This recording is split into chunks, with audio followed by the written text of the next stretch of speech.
Alô, galera, sejam bem-vindos a mais um Conta e Manda podcast.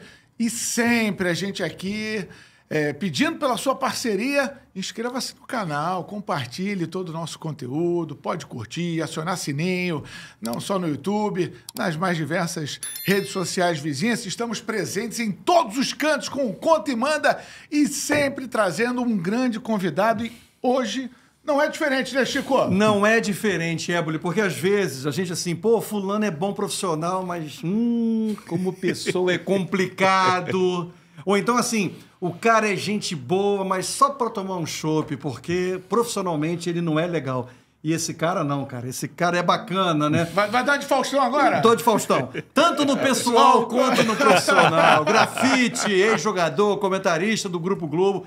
Obrigado demais, cara, pela presença aqui no Conta e Manda. Vamos contar e mandar muita coisa aqui, Grafa. Sério? Pô, rapaz, obrigado, satisfação. Aiello, Éboli, pelo convite. Deu certo, né? Deu Verdade, certo, né? Deu certo. E feliz de estar participando aí, trocar uma ideia, uma resenha. Obrigado pelos elogios aí. Mas você é assim seguir. mesmo, cara. Graças a Deus, eu já ouvi. Eu sou boa praça. A gente sabe o seguinte, a gente assim, eu e Éboli, a gente está sempre no Sport TV fazendo redação. Eu faço numa quinta, ele faz na outra quinta, e a gente está sempre em contato com a galera. Verdade. Então é natural, ali na hora do camarim.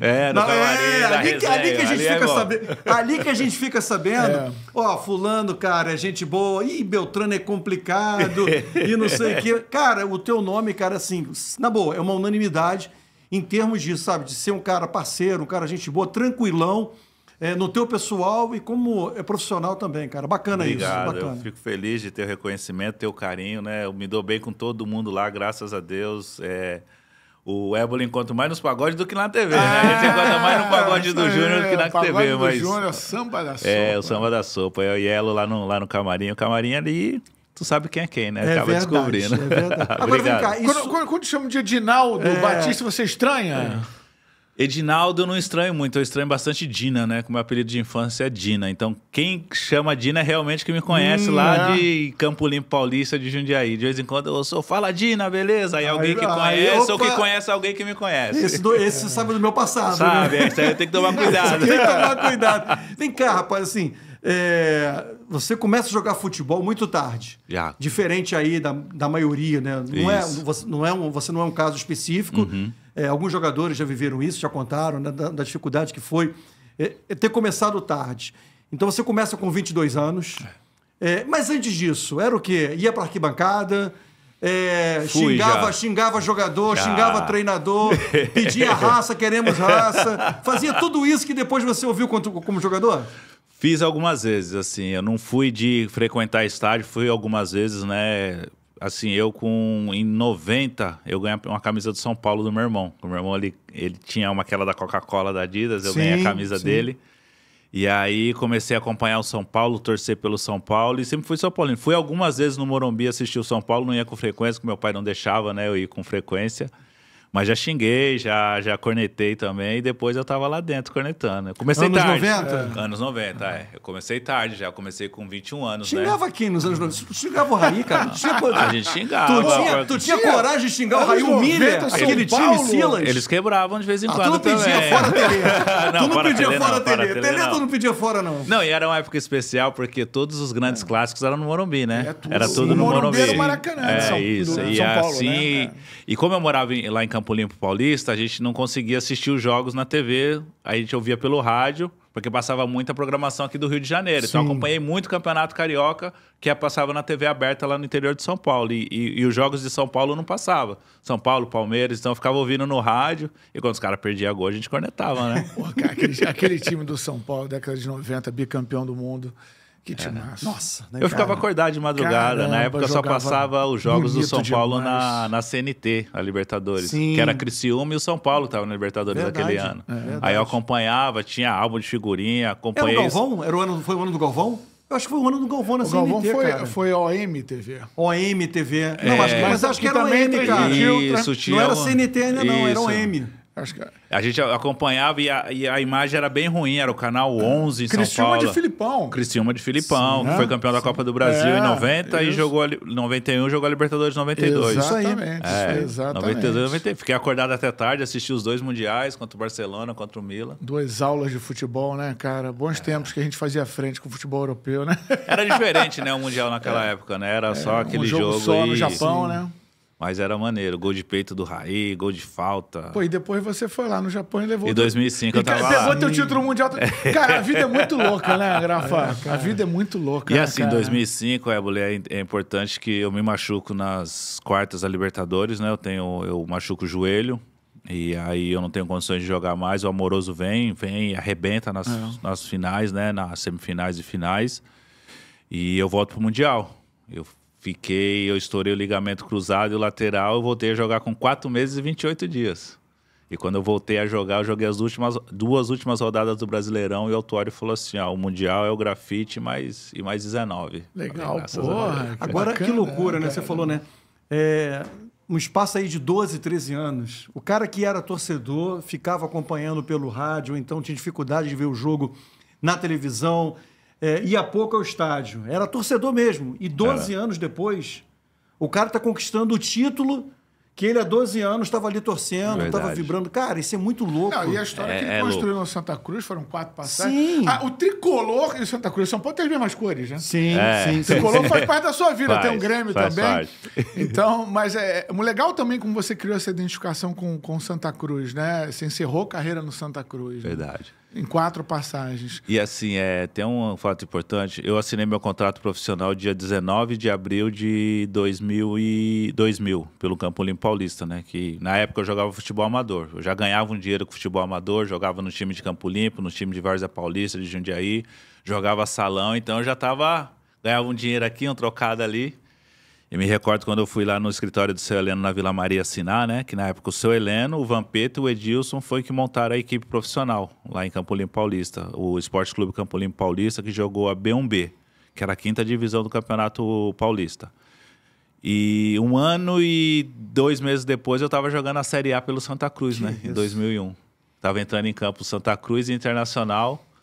O Ferdinando Teixeira me escalou como titular.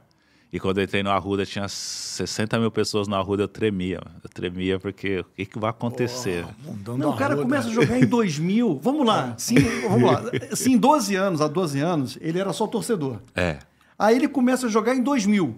Ou seja, 5 anos depois, o cara é campeão do mundo, gente. Seleção brasileira. Cara, isso é muito... Foi tudo muito rápido, O primeiro jogo dele na seleção brasileira foi a despedida do Romário. 2005. Ele chega, o Romário sai. E fez gol ainda contra a Guatemala. E depois eu sou convocado, né, para os jogos da eliminatória contra o Paraguai em Porto Alegre e a Argentina lá em Buenos Aires, só que aí eu tava machucado. Foi a época que eu machuquei, né? Eu não pude ir pra vaga do Ronaldo. O Ronaldo se lesionou, o Parreira me chama. Talvez eu teria ido pra 2006 também, não sei. Porque eu e o Fred fomos juntos a primeira vez nessa convocação pro jogo contra a Guatemala. Sim. E o Fred seguiu e foi pra Copa de 2006. Você acabou realizando o sonho da Copa em 2010, né? Com o Dunga, né? Isso. Eu queria só voltar ao Mundial de 2005, que é um marco, né? No início da tua carreira. Aquele gol do Mineiro. O passe de Alagaúcho. Aquele jogo, cara, eu queria que você recorda algum bastidor daquele jogo, daquela decisão contra o Liverpool, que para mim foi uma das maiores atuações individuais de um jogador, foi o Rogério Ceni, né? O cara pegou até a sombra da bola. Verdade. Né? E já era uma época que era muito difícil fazer frente aos clubes europeus. Vocês foram lá e desbancaram com o gol do Mineiro, né, cara? Cara, aquele jogo foi interessante porque eu me recordo que eu entrei no jogo, acho que estava uns 25, 27 do segundo tempo. Eu fui passar do meio campo, era 42 minutos só. Do meio campo pra frente. Eu entrei como atacante, eu entrei na vaga do Aloysio. Eu fui o único jogador do banco que entrou nos dois jogos. Você ficou 20 minutos sem... Só se defendendo, segurando ali, porque não dava. Foi desespero. Não, porque naquela época, como o Éboli falou, pra ganhar dos caras é a atuação perfeita. A gente jogou defensivamente uma partida excepcional. 2 ônibus, né? Um ônibus só, 2 ônibus lá atrás. E a chance que tivemos, fizemos. No jogo anterior foi mais tranquilo, contra o Ittihad. Foi 3-2, se eu não me engano. 3 Foi a 1. trocação, foi lá e cá. Foi trocação. É. Mas contra o Liverpool foi um amasso. Os caras passaram por cima. Não tem... Eu falo assim, nós somos campeões, mas o Liverpool amassou. Se entrasse uma bola do Liverpool... Já era. Não tinha poder de reação. Vocês jogaram aquele jogo literalmente por uma bola, né? Quando eu entro, já tá 1-0, né? O Mineiro faz o gol com 20 minutos do primeiro tempo. 30, Mais ou menos isso. E aí é só defesa, não tem como. Nós jogávamos com 3 zagueiros, e nós tínhamos assim... A gente tinha um sistema de jogo muito definido, que era o quê? Os nossos laterais eram diferenciais. A gente tinha o Amoroso vivendo um grande momento, o Aloysio bem. Só que o Cicinho e o Júnior, os caras iam embora. E aí, assim... Pra mim, o melhor jogador de 2005 pelo São Paulo, o Rogério Ceni, foi excepcional, que ele marcou muitos gols de falta, foi importante defesa. Mas pra mim, o melhor jogador da Libertadores era o Danilo. Cerebral, né, cara? O Danilo, quando ele não marcava o gol, ele dava o passe, ele iniciava a jogada. E ele que fazia o equilíbrio da nossa equipe. Ele que fazia a recomposição com o Mineiro e com o Josué, com os nossos laterais. Se aproximava também. Isso, porque o Cicinho e o Júnior era praticamente alas. Então, o nosso sistema de jogo era muito bem definido, assim, era muito bom. Só que esse jogo foi um trabalho defensivo. O Autuori coloca 3 zagueiros, né, na reta final da Libertadores e depois pro Mundial. O Ed Carlos, o Fabão e o Lugano. E aí o Josué e o Mineiro, 2 monstros no meio campo, os caras pequenininhos. Os dois laterais. Os laterais seguraram mais, mas mesmo assim era o Gerhard, Cissé, o time dos caras era muito bom tecnicamente. Era muito bom. E assim, foi o jogo perfeito. E eu não comemorei mais que eu tive que ir pro doping. Eu fui pro doping com o Gerhard, né? Ele com a cara feia, emburrada, não fez resenha nada. Não teve resenha não. Mesmo? Eu tentei desenrolar o inglês com ele, mas ele... Yes, ok. Congratulations, tava triste com o título, cara, pô? Não, mas os caras querem ganhar, os caras é competitivo pra caramba. Não tenho dúvida disso. Os caras é muito competitivo, Eles mas... já pra ganhar. Tem uma mas marca, o Rogério tem uma camisa, foi né? aquela defesa lá de falta, fora as outras, assim, mas defensivamente a gente fez um trabalho excepcional. Foi uma conquista de arrepiar mesmo, porque foi no peito e na raça, né, cara? 3 dias sem dormir, velho. Eu fui descer do caminhão quando chegamos em São Paulo, no caminhão de bombeiros, lá na prefeitura. Nós desembarcamos 7 horas da manhã em São Paulo. Eu fui descer do caminhão de bombeiros, era 4 horas da tarde lá na prefeitura. Nossa. Morto. Mas valeu a pena. A viagem toda no avião. É uma viagem longa, mas vale a pena. Para ser campeão do mundo tem que atravessá-lo, né? Você acha que algum clube brasileiro... Não vou nem falar desse Mundial que vem aí na metade do ano, né? Mas, diante das mudanças que a gente passou a ter para o Mundial lá do final do ano, você acha que algum clube brasileiro hoje conseguiria, de repente, conquistar um título como esse? A gente viu nos últimos 2 anos, né? É difícil. O que aconteceu com o Fluminense e o que aconteceu com o Botafogo. Mas dá para imaginar essa possibilidade? O futebol mundial está muito equilibrado, assim, né? A gente teve o Botafogo ano passado, que eu acho que se ele repetisse o que fez no Campeonato Brasileiro, talvez teria um jogo contra o Real Madrid, talvez teria, não sei, mas ele não conseguiu chegar no Real. A logística foi absurda, né? Foi Não muito teve a mudança do calendário, né? Por conta até da enchente que teve no Rio Grande do Sul, acabou prejudicando. E jogar num domingo para jogar na quarta-feira é ruim no Mundial, uma viagem muito longa. O Flamengo 19 poderia ter vencido o Liverpool, mas é muito difícil a maneira como está agora. Porque o sul-americano ele chega em final de temporada, esgotado. A viagem é muito longa. E o europeu não, o europeu está no meio da temporada, chegando no auge da forma física, técnica, competitiva, é muito difícil. Se o europeu jogar futebol, é difícil. Esse Mundial agora de 2025... Vai ter uma inversão dessa situação no Super Mundial. Eu acho que os sul-americanos vão conseguir ter um bom desempenho e chegar às finais. Aí tem as equipes aleatórias, né? O que você fala de chegar às finais? Da Ásia, de África. O que você fala de chegar às finais? E até onde? Você acha que chega? Você acha que pode pintar um brasileiro na final do Super Mundial? Eu acho que até a quartas de final a gente pode ter 2 ou 3 brasileiros, dependendo do que vai acontecer na primeira fase. Vão se classificar na fase de grupos. Eu acho que o Flamengo, pelo que está jogando, eu acho que tem condições de chegar sim.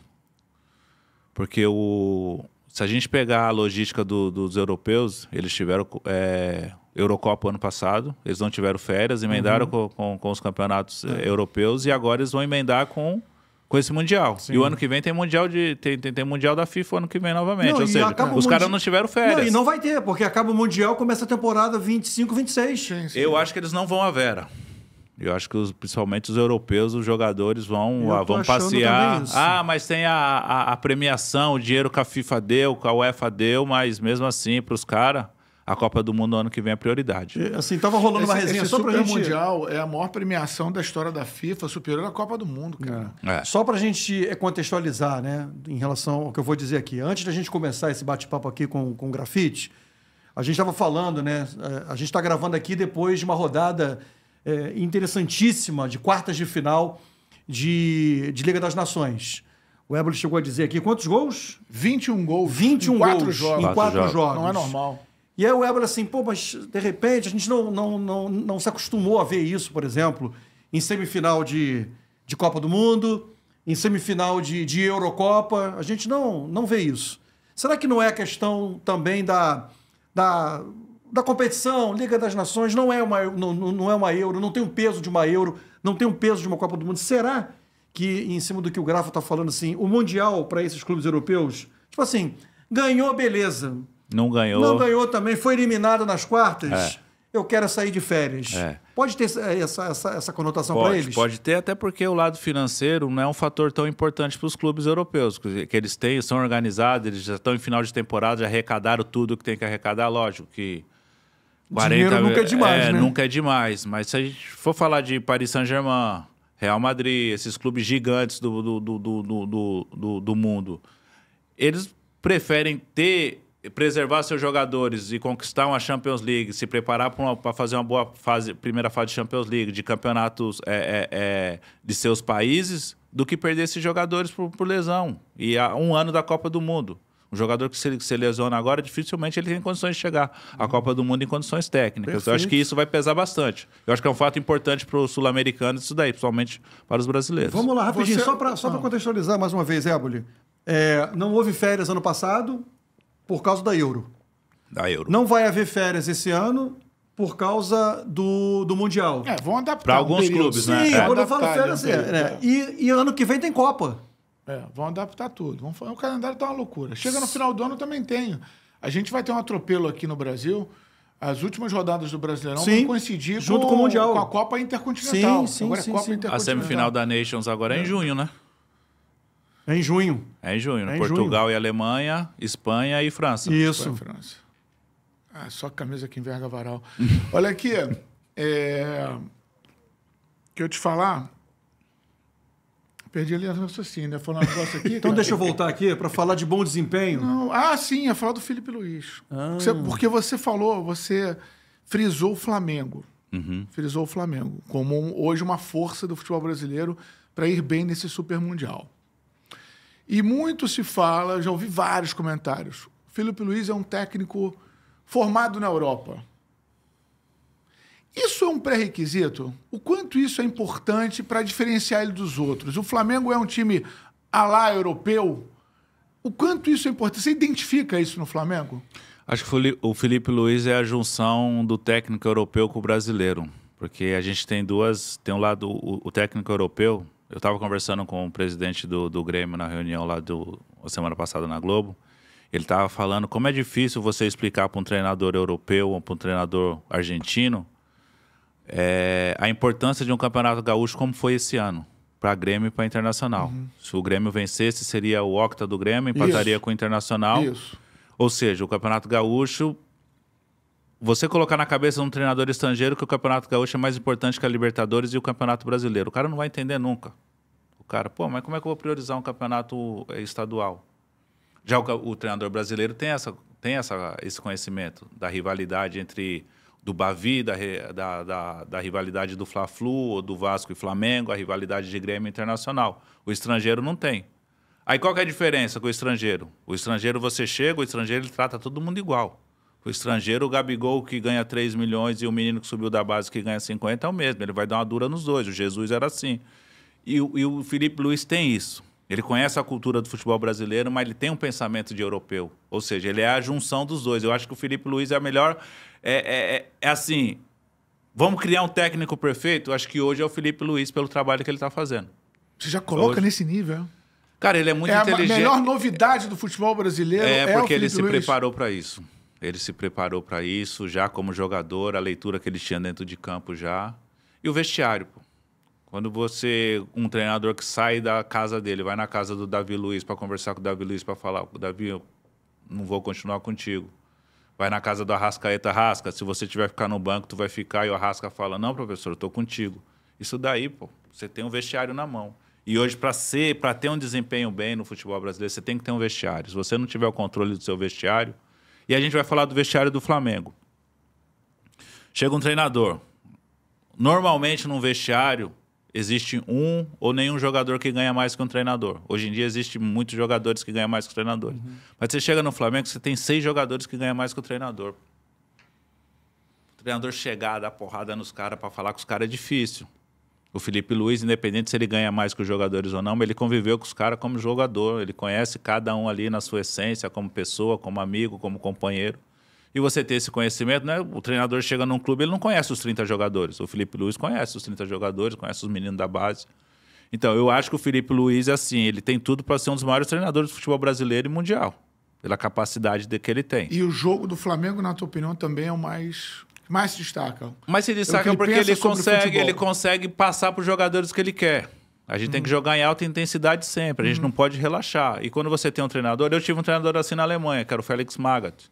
Eu trabalhei com o Leão era assim também. O Leão era um cara muito chato, exigente. E se o pessoal fala, pô, Grafinho, como é que você se dava bem com o Leão? Eu falei, pô, eu gostava dele, ele me ajudou, eu ajudei ele. Aí sai do Leão, vou trabalhar com o Autuori, uma mentalidade totalmente diferente, mais de paizão, aquela coisa de conversa. O Leão é de pegar pesado. E o Felipe não, o futebol mudou. Nos últimos 20 anos, o futebol mudou bastante. Você tem que ter conhecimento do atleta, você tem que ter conhecimento do seu plantel. Hoje você não pode mais ter um time, vou trazer um jogador para compor o elenco. Não, você tem que trazer um jogador para jogar. Você tem que ter 20 titulares, senão você não consegue competir no Campeonato Brasileiro, na logística da temporada brasileira. Mas o Felipe, assim, eu tenho muita fé que ele vai ser um grande treinador e já está fazendo um grande trabalho. A gente vê, né? Pô, a gente saiu do Tite, que é o maior treinador do Brasil nos últimos anos, era o Tite. Que não conseguiu desenvolver no Flamengo o que ele poderia desenvolver, o trabalho que ele fez na seleção, mesmo sem os títulos, sem ser campeão do mundo. Ele fez um bom trabalho na seleção, os números dele são excepcionais. E ele chega no Flamengo, ele não consegue desenvolver. Culpa dele? Culpa de como ele geriu o elenco, a gente não sabe, a gente não está mais no dia a dia dos treinamentos, a gente ouve histórias de fora. Problema com o Gabriel, problema com um ou outro. E o Felipe Luiz em 6 meses de Flamengo? Praticamente. 3 títulos. Isso. Mais títulos do que derrota. Se considerar a Taça Guanabara 4. Você acha que esse desempenho, e aí eu não vou usar só o Tite não, tá? Depois de Jorge Jesus, que Jorge Jesus sai do Flamengo e todos os técnicos que passaram pelo clube, a cada conquista do Felipe Luiz, e conquista não significa só levantar a taça, mas é isso que você disse, né? O dia a dia. O dia a dia, a capacidade de gerir o grupo. A cada conquista do Felipe Luiz arranha a imagem desses técnicos que passaram pelo Flamengo? Olha, Elo, cada treinador tem a sua característica de trabalho. Todos os treinadores que passaram pelo Flamengo, eles não eram o Jorge Jesus. Não adianta você, a gente quer um treinador que tem adaptação ao elenco e faça com que o Flamengo jogue igual o Jorge Jesus. Não vai. Cada um tem a sua... O Domenech tem a sua característica, o Paulo Souza tem a sua característica, o Vitor, o Renato, o Sampaoli, cada um não adianta. Se o Éboli é meu treinador, se ele sair, você vai vir, pô, não, a minha característica é outra. Agora, as vitórias do Felipe com esse mesmo elenco, com esse mesmo tipo de jogadores, pô, o que os caras fizeram de errado? Era o elenco? Era os treinadores? A gente não sabe. Pô, a cabeça do jogador fica louca também, né, cara? Muita troca. Cada ano é um treinador. Cada um que chega uma linguagem diferente, uma chegada diferente, um relacionamento diferente. Um jeito de jogar diferente. E aí? Como é que faz? O Paulo Souza chegou e tirou o Everton Ribeiro do lado para jogar do outro. Botou de ala, botou de ala. Mas é a perspectiva do treinador, é a maneira como ele quer trabalhar. Então, mas aí vira um jogo de tentativa e erro, né, na escolha de técnico. São estilos tão diferentes. O elenco vai casar com ele. Aí você vai tentando, né? Não, e os outros treinadores tiveram bons momentos, bons começos, mas depois, 19 para cá, o quê? São 6 anos, 7 temporadas. 19, 20, 21, 22, 7 temporadas. Quantos treinadores tiveram? 7? Na tua carreira já teve técnico que quando chegou você já olhou e falou, não vai dar certo? Na chegada do cara, pela maneira como ele se dirigiu, pela maneira como ele... Cara, eu trabalhei com o Steve McLaren no Wolfsburgo. Quando ele chegou, que ele já fez o primeiro treino dele, o jogador já olhou um pro outro. Puta, não vai dar. Não vai rolar. Não vai Não rolar. vai dar match. E não rolou. E não rolou. Durou ele quanto ficou 6 meses. E o Steve Olha lá, McLaren... Parece futebol brasileiro, né? e que veio do futebol inglês com a metodologia. Ele começou a fazer no Wolfsburgo, na Alemanha, o que ele fazia na Inglaterra. Quarta-feira, não, folga quarta-feira. Os caras, como? Quarta-feira, folga? A apresentação é na segunda, terça, o jogo sábado. Aí ele queria repetir, mas às vezes uma cultura que dá certo na Inglaterra não vai dar no futebol alemão. E a equipe não desenvolveu. A atual campeã alemã não conseguiu desenvolver, brigou pelo rebaixamento no ano seguinte. Que loucura, né? Não é, Pô, a McLaren não acelerou. Não é só culpa dele, foi culpa nossa dos jogadores também, de não assimilar, de não pegar o estilo de jogo. Mas você trabalha 2 anos com o Felix Magath, chega um Steve McLaren totalmente diferente, que quer soltar a equipe, e aí acaba prejudicando. Então o McLaren assim, foi o mais gritante. Assim. Eu tive um treinador na França também, o Frederic Hans, que ele tinha 4 brasileiros na equipe e ele falou que não conhecia o futebol brasileiro. Pô, então... Ou seja, teve alguns treinadores ao longo da vida que é difícil. Você vê assim, pô, não dá, mas a gente segue. Famoso, volta pro mar, oferenda. Aliás, o Wolfsburg é um grande capítulo na tua carreira. Grande, E tem aquele golaço no ano que vocês conquistaram o título. Eu não sei se até hoje, na época foi considerado o gol mais bonito da história do campeonato alemão. Ainda né? continua tem da história prêmio. do clube e do futebol alemão. Você rabisca 2, 3 e dá um toque com nojo de calcanhar. Tu viu onde é que aquela bola ia? Ou só Não, não, e pior que quando eu dou o toque de calcanhar, era pra sair um calcanhar forte. Se saísse forte, talvez não entraria, porque tinha 3, tinha o Lan, o Léo e o Breno ainda, que a bola passa por cima do pé dele. Só que ele saiu errado, ele saiu meio que mascado. Né? E isso aí ele foi bem devagar assim, teve um que passa da bola e a bola acaba entrando. Se o toque vai mais forte, esse jogador pega. Pega. Porque ele passa na bola porque a bola vem lenta. Então ele já tá no pique. Ele já tá o corpo vai. E as pessoas me perguntam, Grafite, você queria fazer aquilo? Eu falei, não. Porque quando eu recebo a bola do Wade, né, o tcheco, né, ele passa pra mim e eu fiz muito aquela jogada naquele ano. Eu ia na linha de fundo e cruzava sempre entre o pênalti e a segunda trave, porque eu sabia que o Wade ia estar ali. E aquele dia eu peguei a bola, eu recebi pelo lado esquerdo, eu fui levando, e normalmente o zagueiro fecha o meio e dá o fundo pro atacante. Eu falei, eu vou levar pro fundo e vou cruzar. Sim. E os caras fecharam o fundo e foi dando a parte de dentro. E eu fui levando pra dentro. Quando você entrou na área, quando eu passei no meio dos dois, aí o goleiro que sai é o Risley que sai, ele sai, eu dou um toque assim, estico a perna no máximo e tiro dele. E quando eu tiro dele, olha, o Wade tá sozinho no segundo poste. Eu ia tocar pro Wade. Só que quando eu tiro dele, que eu abro a passada, a bola fica no meio das minhas pernas. Não dava pra me fazer o passe pra ele. Né? Eu falei, eu vou tentar o grande lance. E tentei. E ela entrou bem devagarzinho assim. E aquele jogo é especial porque foi dia 4 de abril. Meu aniversário é dia 2 de abril. Aquele jogo foi dia 4 de abril. E assim, naquele jogo eu assumi a artilharia do campeonato. Aí nós assumimos a liderança e ali nós caminhamos para ser campeão alemão. Você então, fez 2 gols nesse jogo. Eu fiz 2 gols. Esse foi o segundo e foi o quinto, né? Isso. De 5-1 em cima do Bayern de Munique. O Wade fez 2. O meu foi o quarto e o quinto. Porque o Schäfer marca o primeiro, o Wade marca o segundo e o terceiro, eu marco o quarto e o quinto. Assim, foi...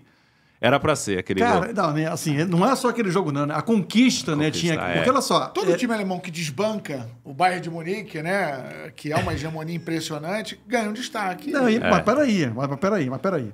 O Borussia, às vezes, vai lá e desbanca o Bayern. Né? O Leverkusen vai lá, às vezes, e desbanca o Bayern. Mas o Wolfsburg vai lá e desbanca o Bayern sem nunca ter desbancado e nunca mais desbancou. Nunca mais desbancou. Eu comparo o Wolfsburg a gente termina o campeonato 2 pontos à frente dele só.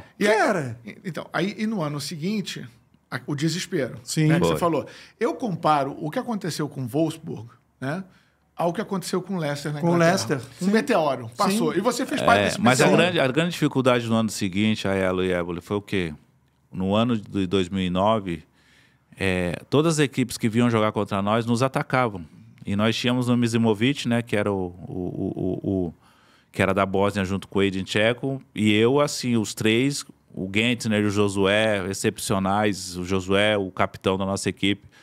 Mas esse trio, a gente jogava sempre no contra-ataque, nossa equipe era muito vertical. Ele pegava a bola, ele já era eu, era o Edin, a gente se encontrava, a gente tinha um entrosamento muito bom. No ano seguinte, o que aconteceu?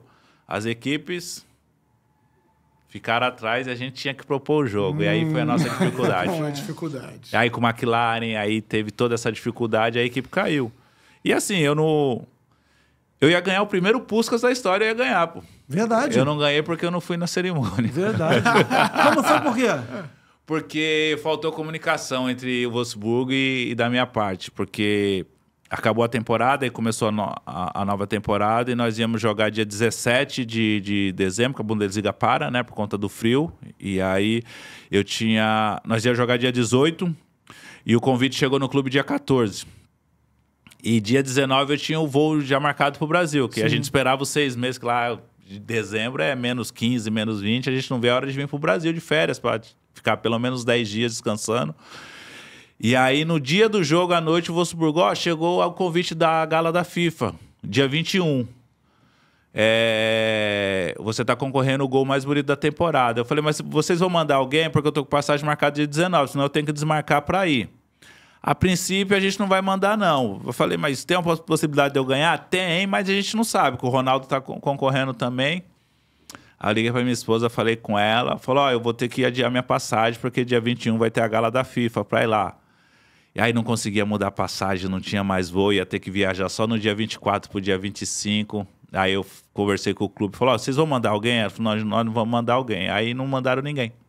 Aí eu não... Depois chegou, né? Chegou até nós, o Grafite não ganhou porque ele era o vencedor. Só que ele não ganhou porque ele não estava presente na cerimônia. Chegou isso pra Chegou você? isso. Você Chegou até não nós. estava presente. Não oficialmente. Sim. Mas chegou que... Foi o Ronaldo que ganhou? Foi o Ronaldo que ganhou com um gol contra o Porto, que ele faz de fora da área. Um gol bonito, inclusive. Aí, o ano passado, eu estava lá na transmissão da Gala da FIFA, o Messi ganhou sem estar lá. Eu falei, rapaz, agora o Messi ganhou sem estar lá e eu... Mais paciência. Pô, entra com recurso. O Messi ganha sem estar lá, o Messi ganha sem jogar, o Messi ganha. O negócio do Messi tá vivo. Quando ele estiver vivo, ele vai ganhar. O ano passado, não, retrasado foi que ele ganhou, né? Verdade. Mas foi o grande... Você diria que foi o grande ano da tua carreira? A grande temporada, que você mais destaca foi esse do título alemão, com artilharia no Wolfsburg? Assim, analisando pelas conquistas, sim, né? Campeão alemão, artilheiro, jogador do ano. Mas 2005 no São Paulo eu tava voando também antes da lesão. 2005 do São Paulo, quando eu me lesiono, quando eu vou para a seleção, eu era o melhor jogador em atividade no Brasil naquela época, né? Eu tava jogando bem, tinha 5 gols na Libertadores, fui bem no Campeonato Paulista, campeão paulista. Eu tava muito bem em 2005, né? Naquela transição do Leão pro Autuori. E aí eu acabei me lesionando, mas a nível de conquista, de títulos assim, sem sombra de dúvidas, 2009 foi... Pô, porque assim, com todo respeito, né, ao Wolfsburg, mas É difícil. Não, é difícil. o São Paulo, pô, tem um DNA de tem título, DNA de gente. campeão, de brigar. Campeão. É. Você foi mais um campeão no São Paulo. Isso, mais um. Mais no um? Wolfsburg eu sou... Que Eu isso? com o Josué, nós somos Que o cara. isso? Foi, Sim. foi. Eu entendo o seu carinho, acho que nessa hora falou um pouquinho o coração, né? mas, tu tá falando um pouco com o coração, mas peraí, em termos de feito, Não, é isso aí. cara, é absurdo. Cara, eu e o Ed, nós superamos o Gerd Miller e o Rulli Hunes. Olha aí, cara. 56 gols, assim, a maior dupla da história da Meu Bundesliga. Deus do céu. Olha só. E aí que eu fico tentando entender, né? Mas na última semana do campeonato foi meio... Que a gente chega na última rodada, na penúltima rodada, nos 4 últimos jogos, contra o Dortmund, faltando 4 jogos, eu marco um gol, o Ed marca 2. Aí nós vamos jogar em Hannover, ele marca 3, eu marco 2. E aí é o jogo contra o Werder Bremen do Diego. Aí chega na última rodada, eu com 26 e ele com 25. Aí a semana toda o pessoal, sábado o Grafite marca 1, o Ed marca 2, os dois são artilheiros. Aí o José era... E aí, negão, vai deixar o 9 ser artilheiro? Eu falei, vou deixar não, vai. Falei, vou deixar não. Eu falei, o pessoal tá achando aí que o clube quer que vocês dividam a artilharia. Eu falei, deixa eles, Zé. Sobrado sábado, começa o jogo, o Mizimovic faz 1-0, na sequência o Genter vai na linha de fundo, cruza, eu faço 2-0. Aí o terceiro gol... Eu vou na linha de fundo, ele tava sozinho no segundo pau. Mas eu cruzei pra ele fazer, ele tava sozinho. Aí o Naldo dá o carrinho, faz o gol contra. Eu vibrei. A sua parte você fez. Aí no segundo tempo tem uma bola de um cruzamento assim, já tava 3-0, 3-1. O Diego marcou um gol. cruzamento assim, eu subo sozinho e cabecei. Depois eu vou ver o replay, eu subo assim, ele sobe sozinho atrás de mim. E eu subi, cabecei e fiz o gol. Aí no final do jogo ele fez um gol, mas aí já era. Não, agora já foi. Agora já foi. Mano, nada. Mas no ano seguinte ele foi artilheiro. Ele marcou... Mas o teu tu garantiu. Ele marcou 22 gols. Você foi artilheiro com título, pô. Mas você não deixou de passar. Porque tem história de jogadores brigados que não passa pro outro. Passa não. Você já se envolveu numa dessa aí, Diego? Então, o ano seguinte com ele foi assim, pô. Porque no primeiro ano a gente tinha um entrosamento muito bom. No ano seguinte, assim... Por parte dele e pra minha parte, então, houve um egoísmo, assim. Porque ele já teve bola que ele já não dava pra mim. Aí eu falei... E aí vai aquele negócio. Na época eu tinha 28 anos para 29 anos. E o jogador, a gente, pô, eu tinha bastante amigos, pô, tinha família que morava comigo. Aí o pessoal começou, negão, o 9 tá passando a bola para você, não. Você se ligou, né? Tu tem que fazer a sua. Eu falei, não, eu tô ligado e tal. Aí você começa a ouvir aquelas histórias, que são aqui, assim... Sim. Aquela coisa. Aí eu já não passava para ele, eu já não queria passar para ele. Se eu tivesse outra opção, eu passava.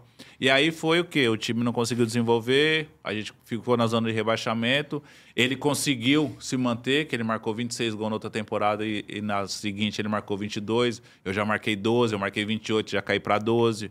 Ou seja, foi ruim para mim, foi bom para ele, mas foi ruim para mim, foi pro clube, que a gente ficou um egoísmo entre nós e aí acabou não desenvolvendo mais. Assim, mas paciência, acontece, é do futebol. Você mencionou uma coisa aí que eu acho assim, que é importante ouvir isso de um ex-jogador, que é a galera que...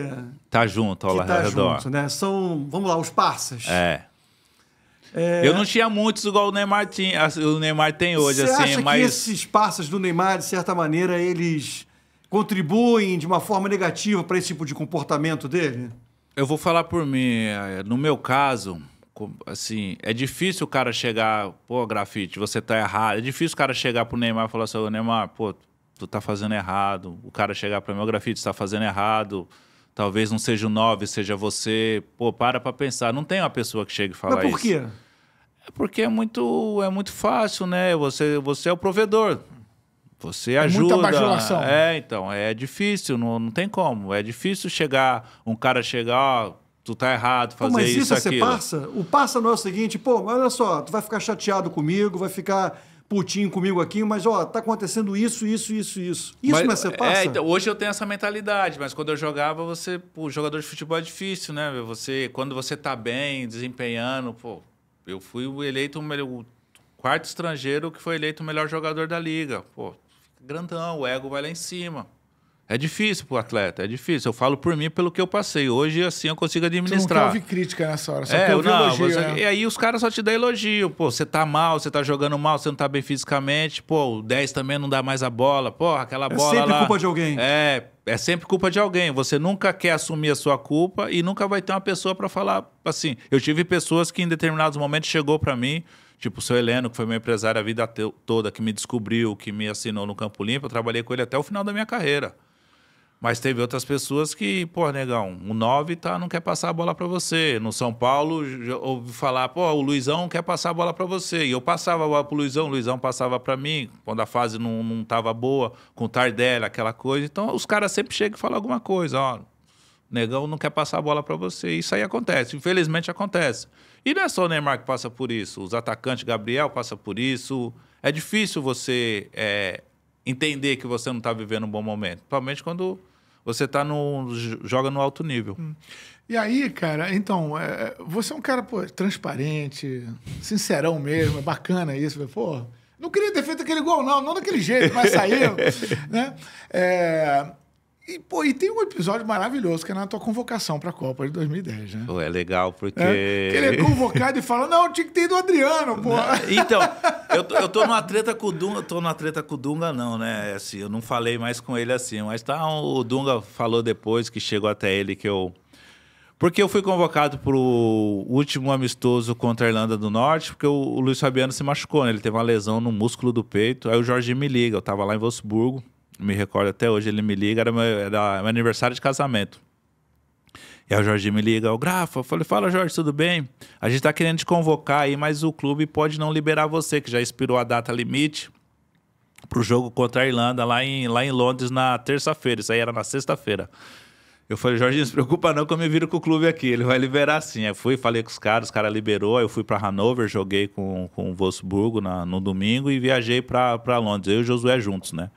Aí fui lá pro jogo, tá aquela coisa, seleção, o Dunga, pô, aqui o nosso grupo é esse, tá praticamente fechado, aquela coisa. E quando ele me chama para entrar no jogo, na vaga do Adriano, ele fala assim, ó, vai lá e faz o que você sabe fazer. Aí eu entrei sem responsabilidade, que eu sabia que dificilmente eu iria para a Copa do Mundo. Entrei, joguei bem, quase marquei gol, dei um passe de calcanhar pro Robinho marcar o gol, pô, acabou. Pô, o Grafite foi bem, deixou a boa impressão, aí ficou aquela resenha. Pô, o Grafite pode ser a surpresa, o Adriano tava tendo problemas, que ele tinha perdido o pai recente, já não tava... Ele tava no Flamengo na época, né, o Adriano? Não é, no Flamengo. Sim. O Jorginho foi ver alguns treinamentos, alguns jogos, ele não tava bem, faltou treinamento. E aí no dia da convocação, é engraçado que acabou a temporada alemã, aí o treinador falou assim, ó, quem for convocado para a Copa do Mundo já está liberado, quem não for vai treinar mais 10 dias e depois a gente vai liberar para não ficar muito tempo de folga. O José, pô, eu vou embora. Mas o José não sabia se ele ia ser convocado. Mas o José falou, ó, eu acho que eu vou ser convocado. E aquele ano foi o único ano que ninguém sabia se iria ser convocado ou não. Já tinha, o Dunga já tinha uma base, né, já imaginava. Aí o José foi embora, eu fiquei treinando lá. Aí no dia da convocação, foi 5 horas da tarde aqui no Brasil, meio-dia lá na Alemanha, eu cheguei do treino, tava em casa, aí tava um monte de gente em casa. Meu assessor, aquela coisa, um amigo, meu empresário. Aí, uma vulca, quando deu 4h55, aquela gritaria dentro de casa, eu falei, eu vou lá pra fora. Aí tinha um balanço lá da minha filha lá fora, sentei lá. Aí daqui a pouco fez um silêncio lá dentro, aí de repente todo mundo gritou, aí saiu correndo, a minha esposa, a minha filha, aí eu já comecei a chorar. Aí já, o dia da convocação foi emocionante pra caramba. Aí eu comecei a chorar já. Aí, pô, você vai pra Copa, nós vamos pra Copa, aquela coisa. Aí já começou a ligar meu assessor na época. Pô, tu vai entrar na rádio e tal. Aí peguei o celular. Aí quando eu pego o celular, que eu entro ao vivo na rádio, o cara tá falando assim. Gente do céu, Grafite, Doni. Se o Brasil for campeão do mundo, ninguém vai lembrar desses jogadores. O que o Dunga tá passando na cabeça do Dunga, aquela coisa. E ao vivo aí, eu ouvindo, né? Ó, estamos ao vivo com o Grafite. Fala, Grafite. Falei, opa, o que você achou da convocação? Falei, não, eu tô feliz e tal, pô. Agradecer ao professor Dunga. O que você achou do comentário dos nossos companheiros aqui? Não, entenda, de boa, tranquilo. Sei que eu não era a expectativa, que, tipo... Neymar jogando bola, Ganso jogando bola, Ronaldinho tava na lista de espera. Ou seja, os caras... Ah, foi na vaga do Adriano, mas poderia ser o Neymar. Aí eu sabia que eu fui pra vaga... Se o Adriano estivesse bem jogando, o Adriano iria. Sim. Isso aí, eu falei isso. E aí chegou no Dunga que eu falei que eu não merecia a convocação, porque tinha que ser o Adriano, não eu. Eu falei, não, eu falei assim, eu vim pra Copa do Mundo porque o Adriano não tava bem, que a vaga era dele, seria mesmo. Pô, Adriano... Mas fui, fiz meu trabalho lá, não tive problema algum com ele lá e segui, mas... O Dunga de cara não te cobrou, então, por esse comentário, não? Não, de cara não, ele não falou nada. Nada? Nada, não falou nada. Aí ficamos treinamos lá no CT fizemos uma apresentação lá no CT do Atlético Paranaense, fizemos uma preparação, fomos para a África do Sul, treinamos lá, ele nunca... O único problema que eu tive com o Dunga assim foi nem problema. No jogo contra Portugal, ele me chama e fala assim, entra lá, e joga pelos lados que o meio tá congestionado. Era o jogo que não valia nada, os dois já estavam classificados. É. E tem uma bola que eu pego no meio campo, eu consigo girar em cima do Thiago, e o Daniel Alves faz por dentro assim. Facão. É, eu passei, e ele ia na cara do gol. Só que aí o zagueiro que tava atrás do volante assim, sai e intercepta a bola. Aí sai uma bola ali e tal, dá um contra-ataque, acabou, e eu vejo o Dunga gesticulando no banco. Olho pro banco, ele tá gesticulando, pô, aquela coisa lá. Aí acabou o jogo, 0x0 e tal. No outro dia a apresentação. Aí na apresentação o Dunga falou assim, pessoal do banco principalmente, quando eu falar pra... Eu sei que dentro de campo quem toma decisões são vocês, mas quando eu falar pra jogar de uma maneira, faz o que a gente pede, a comissão sabe, conhece. Eu entendi que o recado foi pra mim. E a partir dali ele não falou mais, não comentou nada. O jogo contra a Holanda mesmo. A Holanda é um time muito forte fisicamente. Sim. Os zagueiros da Holanda, eu jogava contra eles no futebol alemão. Acho que era um jogo importante, acho que eu poderia entrar, poderia ajudar de uma certa maneira ali, uma bola alta na área. Ele não colocou... Uma bola alta na área, Grafite! Não, pô. Grafite! Não, o contrário, né? Mas assim... Uma bola alta, mas o atacante na bola defensiva também é importante. Na bola defensiva. Então, 2 atacantes lá, eu, Luiz, sei lá, ou o Nilmar, sei lá, e ele acabou morrendo, faltando uma substituição, não contesto ele, não julgo ele nem nada. E o Brasil fez um baita primeiro tempo. Né? Não, o primeiro tempo Mas como é que foi assim, durante tempo. a preparação, durante os treinamentos? Ficou claro para você que você não ia conseguir jogar, ou só ia jogar, por exemplo, numa necessidade muito grande? Porque nós fazíamos muito coletivo. O Dunga dava muito coletivo. O Jorginho conversava mais conosco. Só que chegou um momento, assim, nos coletivos, que ele tinha a equipe principal, né? Que era o Júlio, o Maicon. O Maicon tava voando. Aí é o Juan, o Lúcio e o Michel Bastos. Gilberto Silva. Felipe Melo, Gilberto Silva. Elano, Robinho e Luiz Fabiano e Kaká. Isso. O time era esse. E assim, ele dava muito coletivo, só que ele não fazia experiências. Não trocava durante o coletivo? Tipo, colocava o Nilmar com o Robinho, ou eu com o Luiz. Daniel Alves estava voando. Era sempre a primeira opção, o Daniel Alves, que ele estava bem. Só que o Maicon estava... Sim. Então a primeira substituição era sempre o Daniel. Se saísse um zagueiro, ou um volante, ou um meia, entrava o Daniel. Não depois tinha ele ia assim um trocando. plano B, né? Se a gente estiver com essa dificuldade aqui... Elano estava bem. Tava bem pra caramba, jogando bem. Robinho tava voando. Luiz Fabiano, a partir do segundo jogo, embalou. Que ele marcou os gols. Ou seja, o Kaká demorou, que ele tava com problema no pubis. Mas eu digo o seguinte, por exemplo, né, dependendo do jogo, dependendo do adversário e do jeito que o jogo tá, botar 2 jogadores de área, por exemplo, jogar, entendeu? Isso. Esse tipo de... Somente contra a Holanda, que a gente tava perdendo o jogo. Precisava ter um volume ofensivo. O Brasil não conseguiu. Bota os caras para levantar a bola na área do adversário. Poderia, mas ele acabou mas não tendo... Isso nem foi treinado, isso aí jamais foi treinado. Por exemplo, você e o Luiz Fabiano juntos? Não, nunca foi treinado. Então ele não... o que acabou acontecendo? Aí no time de baixo, Thiago Silva tava voando, mas... O Juan e o Lúcio eram titulares. Sim. Aí, quem mais? Ramires estava jogando pra caramba. Tava demais. Verdade. O Neguinho, eu chamo ele de Neguinho, né? Carinhosamente, estava voando, só que não tinha chance, porque ele já tinha definido a equipe. Aí o que acabou acontecendo? O pessoal da equipe titular, eu sou titular, tá tranquilo. Os reservas, tipo assim, não é que perderam a motivação, mas, não adianta eu fazer além do normal, que eu não vou ser titular. Aí acabou ficando desse jeito, mas era um grupo unido que estava em prol do... Todo jogo, quando acabava o jogo, a gente voltava, tinha um painel assim que ele colocava um pedaço da taça, né? Todo jogo que a gente voltava, ele botava um pedaço da taça. Aí nos 3 primeiros jogos da primeira fase, ele botou as 2 partes de baixo, na terceira. Aí contra o Chile, foi as oitavas. Isso. Pra você ter ideia, acabou o jogo com o Chile, quando ficou definido que nós íamos pegar os holandeses, o Michael fez uma chamada de vídeo com o Schneider, eles jogavam juntos na Inter, né? Eles já falavam, a Copa acabou pra nós, agora que a gente começou a embalar, o time tá bem, a gente vai pegar vocês vão passar por cima da gente. Nem eles acreditavam que venceria nós. Eu fui no vestiário da Holanda depois do jogo, os caras pareciam que tinham vencido um jogo de 3 pontos, um jogo do campeonato brasileiro. Cheguei lá, fui falar com o Matthijs, que ele jogava no Hamburgo, eu jogava no Wolfsburgo. O pessoal tava sentado, conversando, tomando um negócio, de boa. O nosso vestiário parecia um clima de velório. E para eles foi mais uma vitória. Eles não estavam celebrando, gritando, não. Eles estavam, ganhamos mais um jogo. Ou seja, eles não tinham... E durante o jogo, assim, é interessante falar. A gente estava no banco, no primeiro tempo só deu 9. No primeiro tempo ter sido 2, 3, brincando. Bola na trave, o Felipe Melo. O Felipe Melo jogou bola naquela Copa. Teve aquele... ele acabou ficando estigmatizado pela expulsão, né? E depois da Copa ele jogou bola ainda e nunca mais foi chamado. Ele jogou muita bola. O Felipe Melo, assim, infelizmente no Brasil a gente tem isso. Ele tem a personalidade forte dele, um jogador polêmico, mas ele jogou muita bola. E assim, teve um lance no jogo, no segundo tempo, que o Felipe Melo acho que tenta um passe assim, meio, não displicente, de calcanhar, acho que é. E acho que foi, e aí deu um contra-ataque, mas não deu gol nem nada. Aí o Gomes vira pra mim e fala, cara, não pode menosprezar os caras, futebol é... Mas ele não quis menosprezar, ele tentou fazer uma jogada de confiança, o cara antecipou e tal. Aí de repente o jogo faz assim, ó.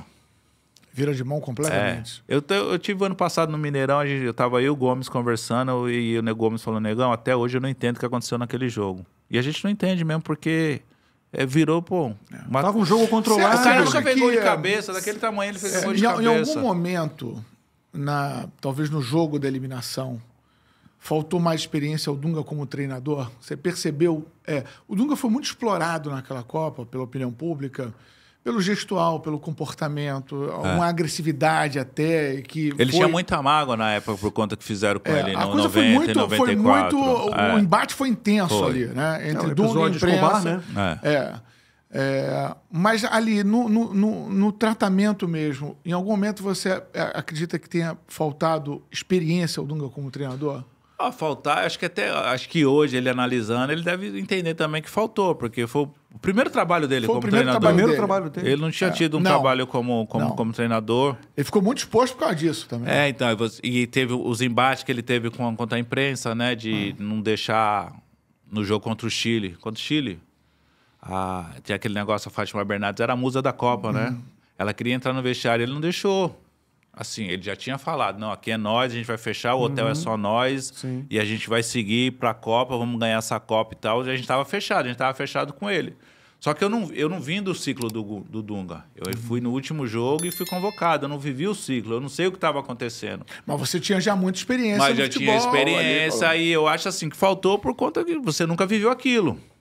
Qualquer coisa que você vive pela primeira vez e como é boa ou negativa, depois no futuro, você já ter vivido, eu poderia ter tido aquela atitude, poderia ter usado fulano, ciclano. Não poderia ter sido eu, mas poderia ter sido outro atleta, o Nilmar, ou sei lá, um jogador mais agudo, mas assim... E quando o jogo vira de mão, o quanto dá para os jogadores retomarem a situação e o quanto é a responsabilidade do técnico também tentar uma retomada do jogo? Ou tem uma hora que todo mundo vira passageiro e já era? Não, acho que é uma parcela das duas partes, né? Você ter um treinador que consegue administrar isso, é tranquilo. A gente vê pela final da Libertadores do ano passado. Como é que é o nome dele? O Jorge. Arthur Jorge. Pô, ele perde um jogador com 1 minuto de jogo. Qualquer treinador ali queria fazer. Ele ia tirar o atacante e ia botar um volante. Ele, não, eu confio nos meus atletas, eu sei o potencial deles, vivo o dia a dia com eles. Rearrumou o time do jeito que estava. Reorganizou a equipe. E assim, era um dos piores cenários para o Atlético, porque o Atlético ia ter que propor o jogo contra uma equipe que era muito boa no contra-ataque. E ali foi o quê? Foi a mão do treinador. Sim. Aquele título do Botafogo ali da Libertadores foi a mão do treinador, a mão do Jorge. Então tem treinador que consegue. E aí tem jogador, a gente tinha jogadores experientes em campo. A gente tinha o Gilberto Silva, foi campeão em 2022, teve em 2006, estava conosco 2010, tinha o Luiz Fabiano, que era um atacante experiente, o Robinho, passagem por clubes. A gente tinha jogadores, o Kaká, a gente tinha jogadores experientes em campo. Faltou. Acho que é um mix, os dois ali, acho que a mão do treinador, a inteligência do treinador em fazer uma substituição, fazer uma reorganização ofensiva ou defensiva, faltou. E para nós dentro de campo, assim, é mais difícil. Você tá lá no 200 batimentos por minuto, querendo... tem o jogo na mão, de repente você tá perdendo o jogo por 3-2 e aquela coisa 2-1 e virou o jogo, é difícil, é complicado. A sensação faltou, que deu... faltou uma Pois faltou em cima experiência. disso, não sei se você concorda, Grafa, porque assim, o anúncio do Dunga, quando o ex-presidente da CBF, Ricardo Teixeira, diz que o Dunga vai ser o técnico, a gente está acostumado a ouvir... Que é pós 2006 já, né? Sim. Foi logo após a Copa? Eu não tenho certeza. Foi logo depois da Copa. Foi logo depois da Copa. Eu fiz o primeiro jogo do Dunga. Ele quis dar uma mudada no vestiário. Mas vamos lá. Chamou o Dunga. Eu fiz o primeiro jogo do Dunga, Brasil e Noruega, em Oslo, pela Rádio Globo e pela Rádio CBN. Só que o que foi? Uma mudada para quê? Para mudar o vestiário, para não deixar mais... Porque em 2006 foi uma vergonha, Vegas. Preparação para a Copa 2006. Então, o que eu quero dizer, a gente quando ouve o anúncio de um técnico, a gente ouve o anúncio do técnico e quem está anunciando o técnico, porque ele trabalha dessa maneira, ele é um técnico que tem essa característica de jogo, ele pensa o jogo dessa maneira. O anúncio do Dunga, gente, não passou por isso. A sensação que não era o anúncio de um treinador, era anúncio de um cara que chegou, um governante, para organizar a casa. Um governante. Chegou um síndico. Chegou um síndico. Então, assim, eu senti isso, assim, caramba, a gente não tem um técnico. O Brasil não tem um técnico. O Brasil tem um governante, tem sei lá, alguém para cuidar aqui. Só que ele conseguiu resultados, né, nesse ciclo. Ele conseguiu. Sim. Mas talvez isso não tenha faltado na hora que precisou do técnico. Ele conseguiu. Pode ter ocorrido isso daí, porque ele não tinha experiência, né? E você jogar eliminatória é uma coisa, amistosa é uma coisa, a Copa do Mundo é outra. Apesar que das últimas Copas, 14, 18 e 22, eu acho que 2010 é que estava mais acessível para o Brasil ganhar. Acho que se o Brasil passa da Holanda, certamente chegaria à final. A seleção a ser batida era da Espanha. Da Espanha. Mas, assim, de todas essas últimas Copas, assim, analisando de 14, como foi com a Alemanha, Nossa. A comoção tá jogando Aí no Brasil. Um jogo que todo mundo virou passageiro e foi o 7x1. Ali... Aí depois 18 contra a Bélgica e 22 agora contra a Croácia. Eu acho que 10 era a que estava mais acessível para ter conquistado o hexacampeonato. A gente já perdeu, então, Copa com todo tipo de perfil de treinador. Vamos chegar a essa conclusão. São 24 anos, mais uma vez, de jejum, em que teve o técnico iniciante, teve dupla de 2 técnicos campeões do mundo, teve o melhor técnico, unanimidade, que não conseguiu vencer. Em 2 Copas, né? Em 2 Copas, né? Com grandes jogadores, destaques na Europa, melhores do mundo e assim por diante. Você consegue encontrar uma explicação e mais? Você enxerga o Dorival Júnior na Copa de 2026? Eu enxergo porque essa vitória contra a Colômbia, eu acho que o Brasil pode fazer um bom jogo amanhã. É um jogo mais, assim, em nível tático, mais fácil de jogar do que contra a Colômbia. Porque a Argentina vai sair para o jogo, vai propor, acho que o Brasil vai ter condições de desempenhar um futebol melhor. Eu acho que pode até vencer amanhã esse jogo lá na Argentina. E, consequentemente, o Brasil encaminhar a classificação e o Dorival chegar na Copa do Mundo. Assim, o ciclo da pós de 22 está muito bagunçado, né? A gente perdeu um ano e meio de preparação. Totalmente. A gente viu ontem, a Espanha começou um ciclo parecido com o nosso, pós-Copa 2022. E o estágio que está, campeão europeu, campeão da Nations, um time bem preparado, vai para mais uma semifinal. Assim, o Brasil perdeu muita identidade com o torcedor brasileiro, né, nos últimos anos. É difícil você trazer a seleção brasileira, o torcedor brasileiro para o lado da seleção, devido por tudo que aconteceu nos últimos anos, maus resultados, jogos fora do país. Eu vi uma comoção muito grande em Brasília agora, o torcedor apoiando a seleção brasileira, mas quando vem jogar aqui no sul do país é uma cobrança mais exagerada.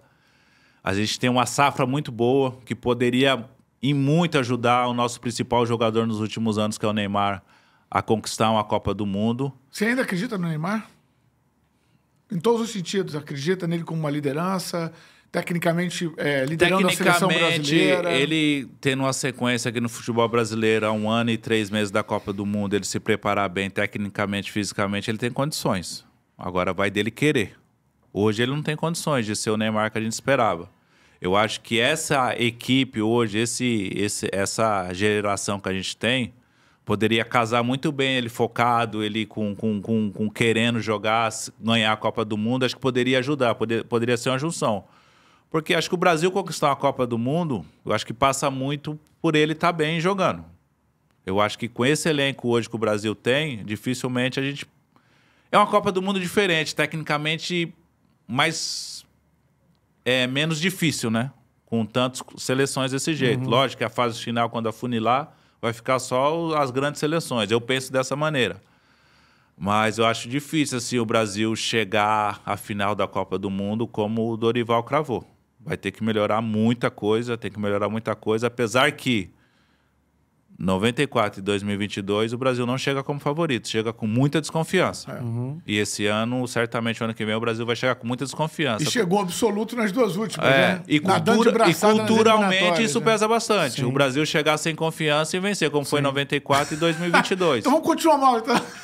Mas é difícil, velho. O futebol brasileiro é difícil. Em cima disso, assim, eu assim, não sei se você pensa igual, Grafa, assim, eu acho que não se discute a classificação para a Copa do Mundo. Não, assim, isso aí não tem como, né? É difícil. Tem que fazer muita força para Não existe, né? Gente. São 10 de 10, 6 se classificam direto. Não pode ficar de fora. Não tem como. E outra coisa, ainda tem Bolívia, ainda tem Paraguai. Mas não é discussão. Não tem Venezuela. A discussão é como. A discussão como é o seguinte, isso, como vai chegar? Em cima disso, a gente já mencionou o nome dele aqui.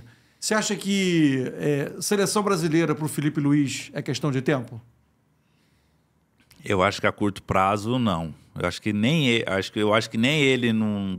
Assim, lógico que ele sonha com a seleção brasileira. Lógico que o sonho de todo treinador é a seleção brasileira, né? Treinador brasileiro, penso eu, né? Mas acho que a curto prazo, não. Um pós-Copa do Mundo... Virada do ano. Vou mais além. De 25 para 26. Você tá votando aí na Copa? Peraí. A seleção brasileira na Copa do Mundo classificada, mas sem cantar, sem jogar um bom futebol. O Flamengo ganhando um monte de coisa ao longo de 25. Eu acho que esse ano o Flamengo vai chegar em quase tudo. Beleza. Vai ser campeão, não sei, mas que vai chegar... Se vai chegar, tem chance de ser campeão. Uhum. Então, vamos lá. Na virada de 25 para 26, você acha que Seria possível um convite para o Felipe Luiz? Se realmente tiver mal a seleção, não estiver encantando e a CBF entender que tem que ter essa troca, eu acho que é a melhor opção. Eu penso assim.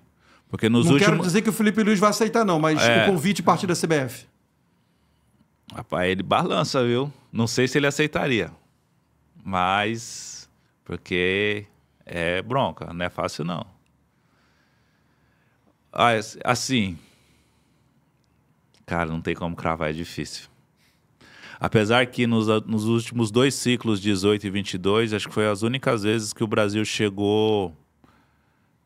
depois do Tite ter saído, foi a primeira vez que a gente não teve um nome já preparado para entrar. Sim. Que a gente sempre teve ao longo dos anos. Quem é o próximo treinador da seleção? O próximo treinador da seleção é o Tite, anteriormente Muricy. Sempre teve um preparado. Talvez se o Renato Gaúcho ganhe aquela Libertadores 22, ele estava no caminho, que sempre se falava do Renato Gaúcho. Aí quando você perde a Libertadores, como ele perdeu, como ele saiu do Flamengo, ele parece que perdeu esse posto. E foi a primeira vez pós-Tite. Concordo. Quem que vai ser o treinador da seleção brasileira? Não tinha. Não tinha. Aí começou a questão. Um treinador estrangeiro, aquela coisa. Aí teve o fator Ancelotti. O Ramon ficou... O Ramon foi ficando. E assim, Aí vem o Diniz. Hoje, assim, pelo que vem fazendo no Flamengo, o Felipe está se candidatando a ser o próximo treinador. Ele não é o candidato hoje, mas ele está se preparando, ele está trabalhando, ele está desenvolvendo para ser o próximo candidato a ser treinador da seleção. E talvez, assim, nesse momento, com ele fazendo um bom trabalho, fica um pouco em segundo plano o treinador estrangeiro, penso eu. E no campo, hoje, quem é que você enxerga como principal liderança técnica da seleção brasileira? Então, é quase que uma disputa aí, Rafinha e Vinícius Júnior, né? Mas quem é que você enxerga que hoje está assumindo essa posição e que pode ser... E eu queria depois falar mais até sobre o Vinícius Júnior, mas primeiro essa primeira questão aí. Quem é que você enxerga como sendo hoje o cara da seleção? Cara, hoje acho que não tem. Eu acho que o Rafinha está fazendo uma grande temporada no Barcelona, está desenvolvendo bem na seleção brasileira, pode ser, é um candidato. O Vinícius Júnior é um candidato natural, pelo que ele vem fazendo no Real Madrid nos últimos anos, as conquistas, o melhor do mundo, mas eles não conseguiram ainda desenvolver na seleção o que se espera. É um problema dessa geração, então? Eu acho difícil você ter 4 protagonistas na seleção, né? Quando a gente fala de Rafinha, Vinícius Júnior, Rodrigo e... Qual foi o outro que jogou no jogo passado? João Pedro. O João Pedro. Mas, assim, é difícil. Uma hora você vai ter que abrir mão do protagonismo de um para ser um coadjuvante de luxo para ajudar o outro. Nossa última seleção, campeã do mundo, tinha Ronaldo, Ronaldinho Gaúcho, Rivaldo, eram todos protagonistas. Né? Mas o trabalho que o Ronaldinho Gaúcho e o Rivaldo fazia taticamente para a equipe. Era... Mas o Ronaldo foi o melhor do mundo, foi o melhor da temporada, mas ele fala que o Rivaldo foi o melhor jogador. Mas eu digo em termos de personalidade, Grafa. Você acha que falta talvez essa geração? É difícil. Lideranças, mais lideranças em campo? Personalidade de liderança é difícil. É difícil você ter. Tanto é que em 2006 a gente chega na Copa com esses jogadores, né? O Kaká, o Adriano, o Ronaldinho e o Robinho. Muita gente. Não conseguiu, assim, jogar... Sem falar em Cafu e Roberto Carlos. Cafu, Roberto Carlos, a gente tinha Juninho, a gente tinha Zé Roberto, a gente tinha uma baita seleção, a gente tinha muitos jogadores para ser líderes. Eu acho que hoje a gente falta aquele cara do meio campo, aquela liderança, aquele cara que pega a bola, que... Eu fiz o jogo contra a Colômbia semana passada, o Rames Rodrigues é um cara, ele não joga futebol assim a um alto nível, mas ele guarda tudo pra seleção também, então. Né? Pô, teve hora que eles ficaram rodando a bola, rodando aqui, vai na direita, volta, vai à esquerda, vai na direita, daqui a pouco abriu uma chance. O Brasil pegava a bola, pum, vertical. Então não tem aquele jogador do meio campo que... Não tem um Ganso que tem no Fluminense hoje, não tem um Garro do Corinthians, esses jogadores com essa característica para segurar a bola, para ter não só... Para pensar o jogo, né? Isso, né? Então o Brasil hoje não tem essas lideranças. Tem jogadores assim que eles podem exercer essa liderança entre eles ali. O Bruno Guimarães é um jogador experiente, está jogando no futebol europeu. O próprio Vinícius Júnior, o próprio Rafinha. Mas hoje a gente não tem. O Gerson é uma liderança do Flamengo. O Gerson é um cara que, quando ele sente no jogo, o Brasil cai de produção a semana passada. Quando ele começa a sentir, ele sai do jogo, começa... Ou seja, jogadores tem, mas hoje a gente não tem esse jogador. É o líder da seleção brasileira, A gente tem o zagueiro Marquinhos lá atrás, só que a gente precisa de um cara no meio campo que está ali em contato com todos os jogadores. Grafa, entrar num tema que é importante ter a tua palavra, ter a tua opinião, ter a tua visão, né? Que é a questão do racismo. Você tem uma identidade profissional que está diretamente relacionada à sua cor de pele, né? O grafite. Normal. Foi, acho que o Estevão Soares. Mas ele te apelidou em cima de um jogador. Isso, que ele já tinha trabalhado antigamente. Mas a associação à cor é inevitável e imediata, né? Você várias vezes falou aqui, o Negão, numa época em que a visão era diferente, a sociedade era diferente. Totalmente. Né? Os apelidos eram muito comuns, né? De maneira pejorativa, como também de maneira lúdica, brincadeira, né? E a gente está vivendo um momento em que a luta está muito pesada, né? Contra o racismo, os episódios se multiplicam. Né? Como é que você enxerga esse momento? Está faltando um posicionamento mais forte de alguém? Os clubes precisam se posicionar. O quanto você se sente atingido quando vê episódios de racismo num campo, numa profissão em que você se criou, se construiu como ser humano? Bolhelo, o futebol sempre teve uma imagem que no campo de futebol você pode tudo, né? Tu pode xingar a mãe de juiz, pode xingar o jogador de homossexual, você pode xingar o jogador negro de macaco, de negão. E hoje em dia não cabe mais, não tá mais. Antigamente tinha. Ô, Negão, assim, eu tenho um grupo de WhatsApp aqui com o pessoal do ex-Santa Cruz, tá eu, Keno, o Léo Moura, o Thiago Costa. O Keno me chama de Negão, eu chamo o Keno de Neguinho, que é natural. Pô, o Éboli chegar pra mim, ô, Negão, vamos ali no samba. Beleza, tranquilo, eu não vou... Agora o cara que não me conhece. O cara, ô, Negrão, aquela coisa. Assim... Eu relevo aquela coisa que antigamente era tudo podia, hoje em dia não pode. Eu não falo nem mais por mim, eu falo pelas pessoas que não têm vozes, que são constrangidas, que são ameaçadas, que são ofendidas no nosso dia a dia do cotidiano. Assim, eu vejo que é uma luta ingrata porque falta união dos atletas. O pessoal me cobrava assim, por que os atletas brasileiros não se posicionam? Normalmente o atleta brasileiro, ele vem de família humilde, não tem estudos, então ele não tem conhecimento, ele não tem o conhecimento, ele não consegue saber como é que foi a nossa história, o nosso passado.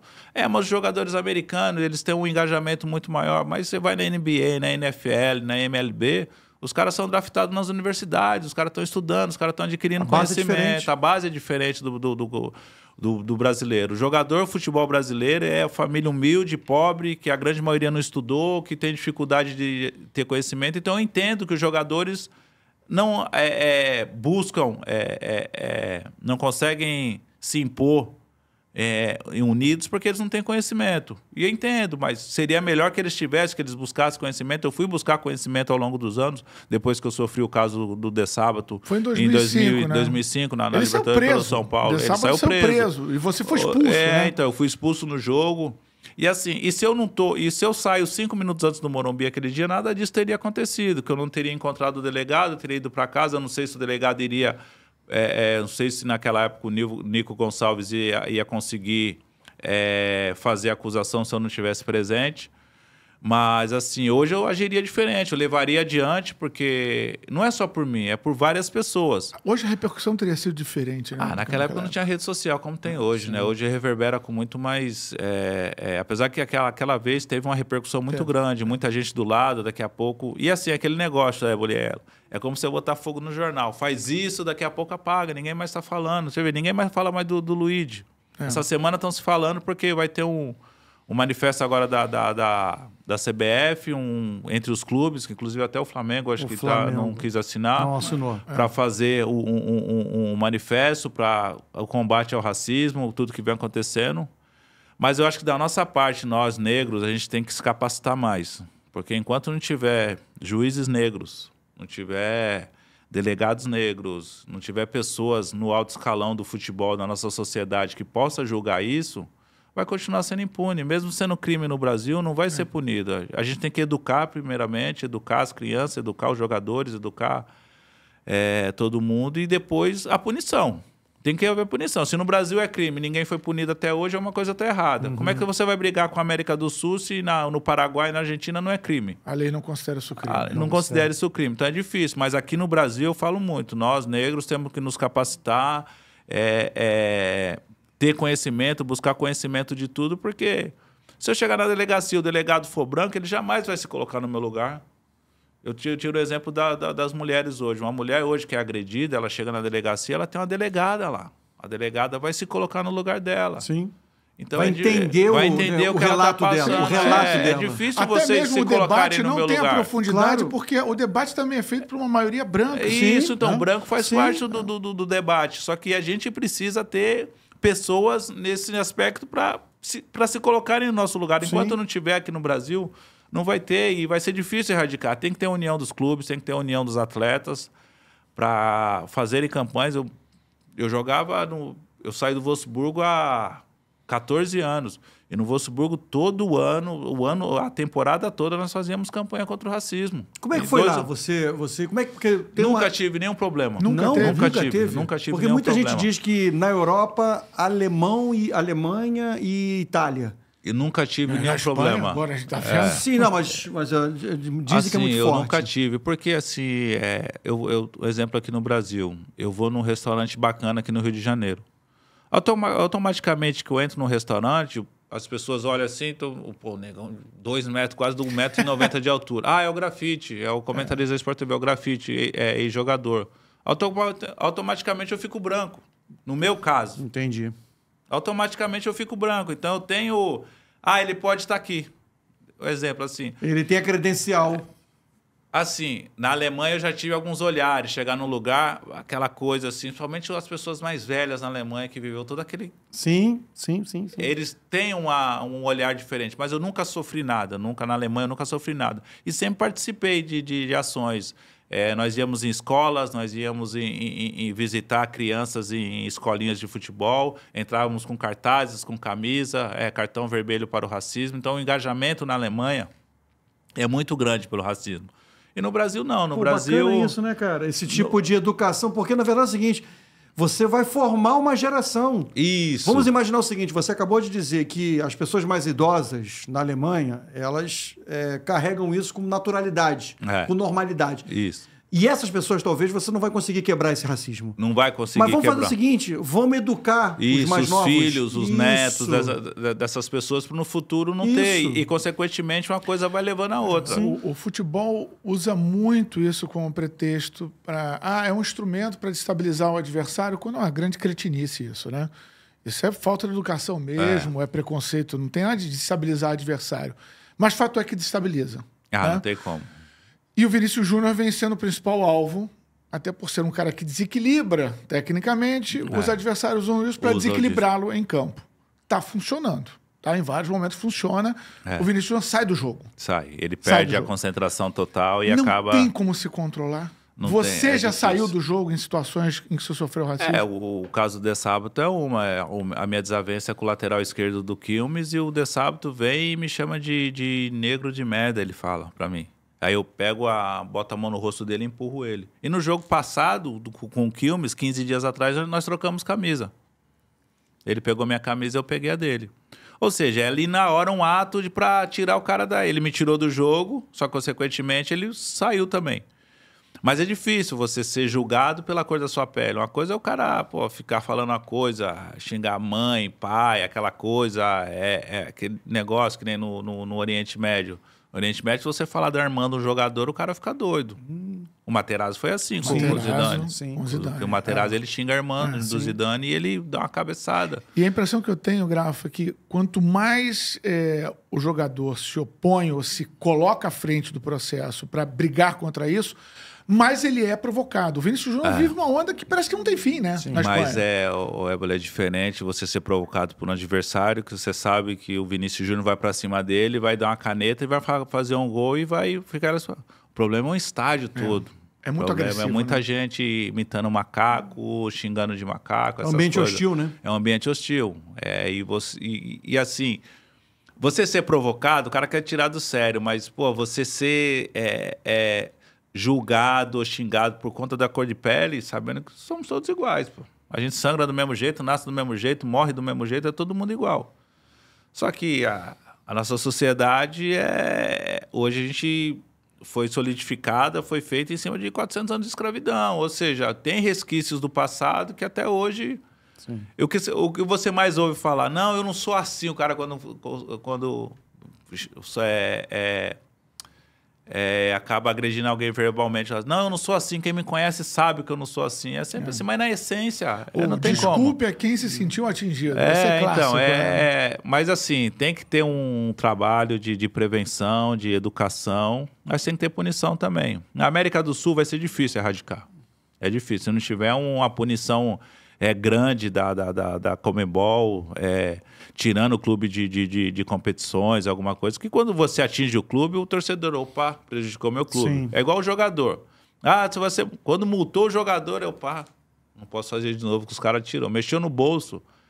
Mas qual é a punição mais eficaz, na tua opinião, então? É essa? É mexer na parte esportiva, junto com o bolso? Porque às vezes eu acho que mexer no bolso de clube, para as multas que são aplicadas... não vale nada.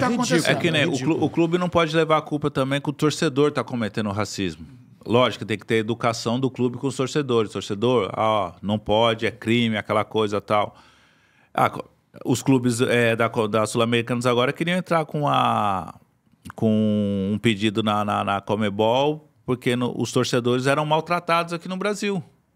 Teve o episódio dos torcedores do Peñarol. Do Peñarol, do jogo com o Fluminense, né? Isso. Mas eles, em momento algum, querem educar os torcedores deles. Eles não querem educar os torcedores deles. Ou seja, o Brasil, nos bastidores da Conmebol, é muito fraco, né? A verdade é essa. A CBF é muito fraca nos bastidores da Conmebol. Não tem... A palavra não vale muita coisa. Enquanto não tiver, assim... Quando é o torcedor que faz eu acho que tem que ser punido o torcedor. O clube tem que identificar o torcedor, punir o torcedor. Você não pode mais assistir os jogos do clube, está punido, como aconteceu lá na Espanha. Agora, quando é o clube, quando é um jogador do clube, assim, eu acho que tem que ter uma punição para o clube. Que, senão vai ficar sempre elas por elas. Qual que é o caminho que vai buscar? Ou senão vai continuar acontecendo. Uhum. É difícil, é complicado. A gente teve um caso aqui no Brasil do Grêmio, né? Com Aranha, né? O Grêmio foi punido naquela época no episódio Aranha. Isso.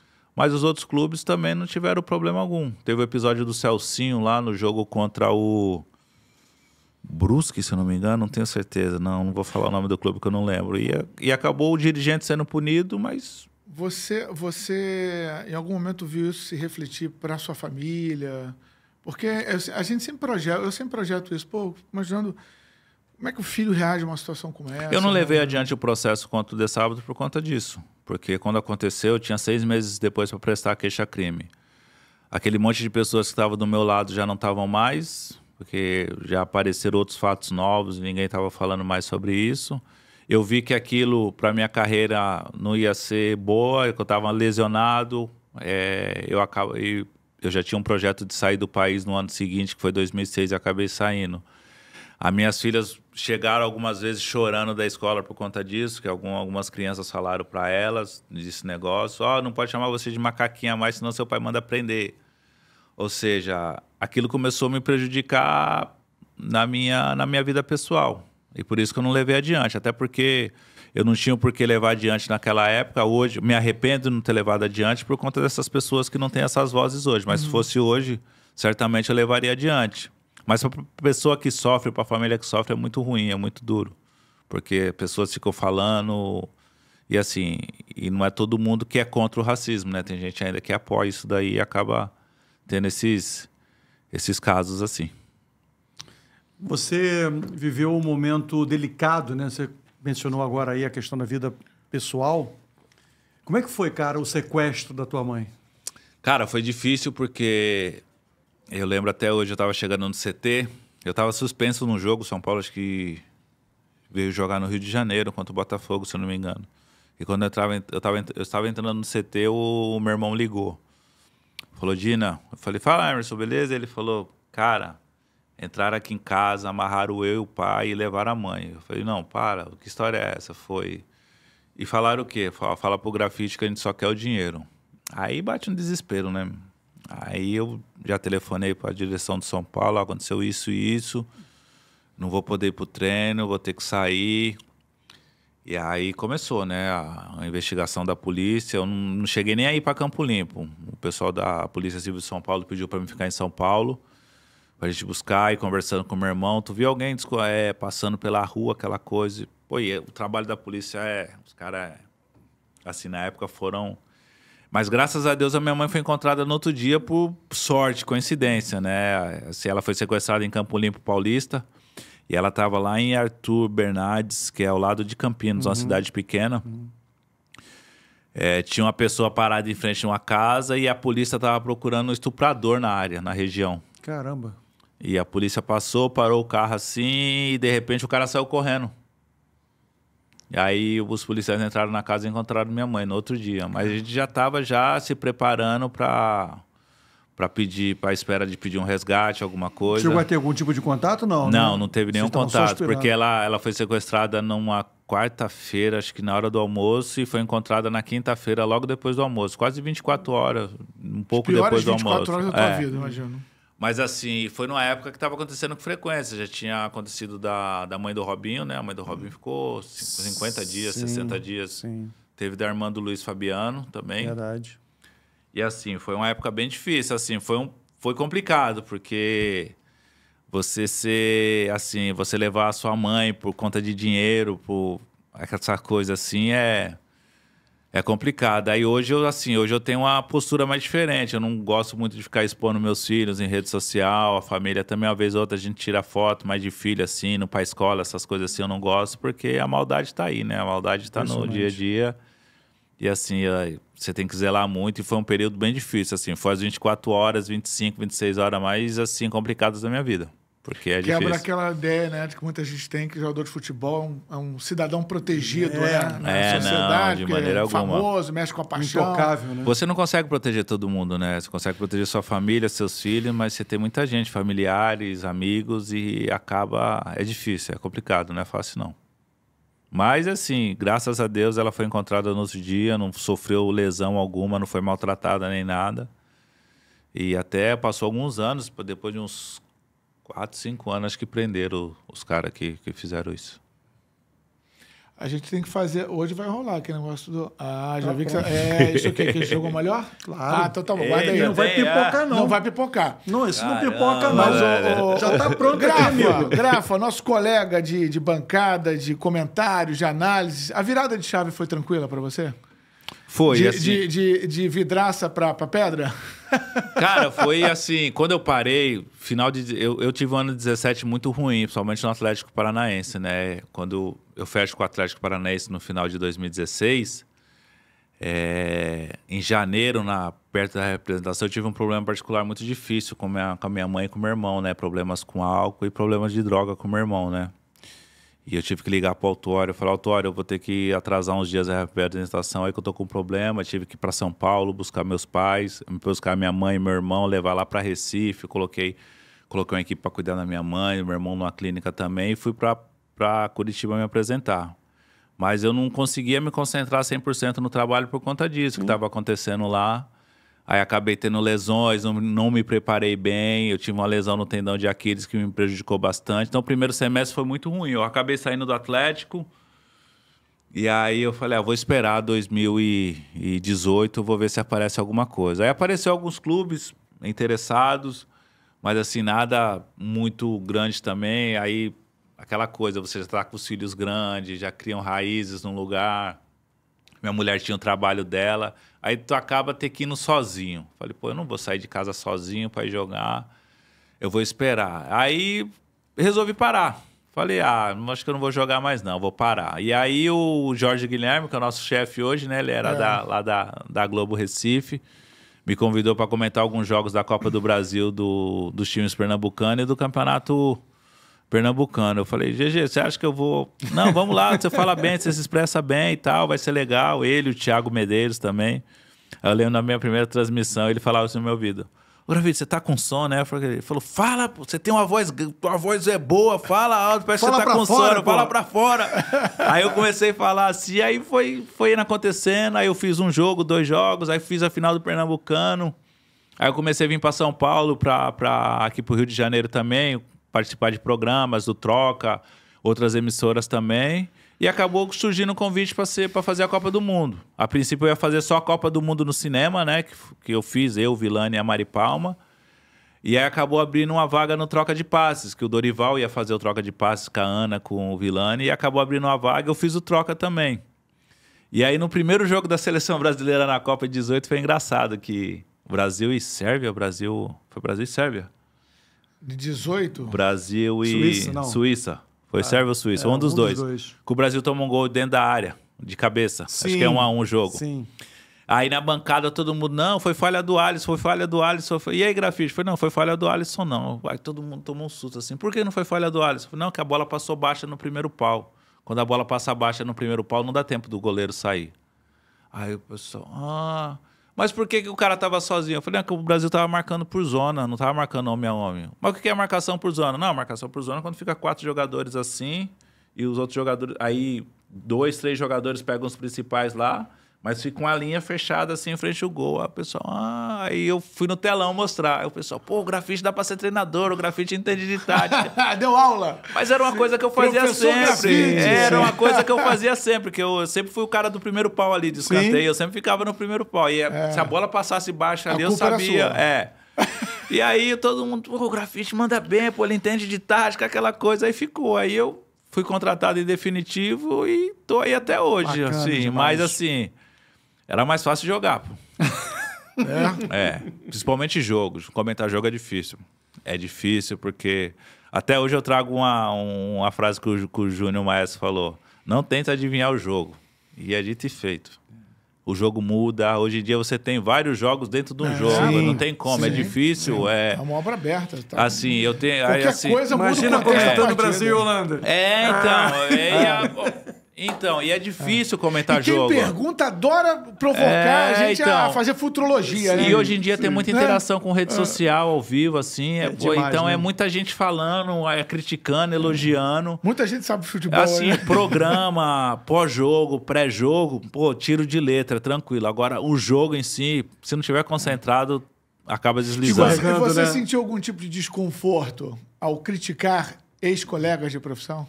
Cara, eu nunca tive, sabe por quê? Porque eu sempre fui assim, eu já fui criticado, eu já fui xingado, porque é o seguinte, se você tá jogando, vocês estão jogando, vocês dois, eu tô lá comentando o jogo. Pô, inverter os papéis é legal. Cara, você não chega no Flamengo à toa, você não chega no Corinthians à toa. Alguma qualidade o cara tem. Em algum momento ele mostrou qualidade, não é porque ele é bonito que ele é feio. Sim. Pode estar passando por um momento ruim. E acontece, a bola entrar, de perder o gol. Só que quando eu tô comentando, vocês estão jogando, vocês não vão ouvir. Se eu pegar pesado, como alguns caras pegam, você não vai ouvir, mas quem vai ouvir é sua mãe, é seu filho, é seu pai, é sua esposa, e eles sofrem igual a nós quando é criticado, eles sofrem até mais. Tem um episódio quando eu fazia o Troca, acabou um jogo do Vasco, o Fabrício, lembra o Fabrício? Que jogou lateral esquerdo, jogava de meia, que deu o dedo pra torcida do Inter? Ele tava jogando bem, pô. Aí ele fez uma jogada, o Vasco empatou o jogo... Aí a torcida já estava xingando ele, aí começou a aplaudir ele. Aí daqui a pouco ele perdeu um lance, fez outra jogada, aí ele saiu, a torcida vaiando ele. Aí no programa eu falei, o torcedor do Vasco tem que ter um pouco de paciência com o Fabrício. A gente sabe que ele tem um histórico de problema com o torcedor, mas ele tá jogando fora de posição, tá jogando bem, tá ajudando a equipe, tem que ter paciência. Acho que falei normal, passou uns 50 minutos, chegou uma mensagem dele. Ô, Negão, queria te agradecer aí, pô, meu pai ouviu você falando de mim aí, me dando moral, e ele já tava...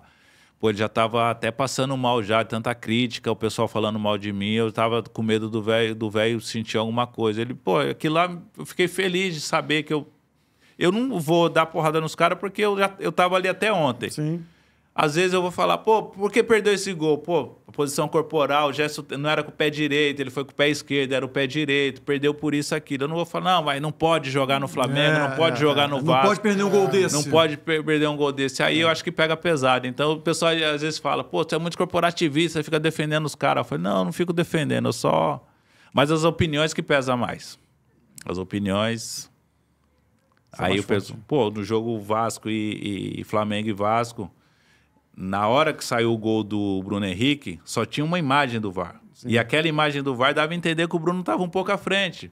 Eu falei, depois se o VAR puder disponibilizar outra imagem que consiga comprovar se estava impedido ou não, que eu tenho minhas dúvidas.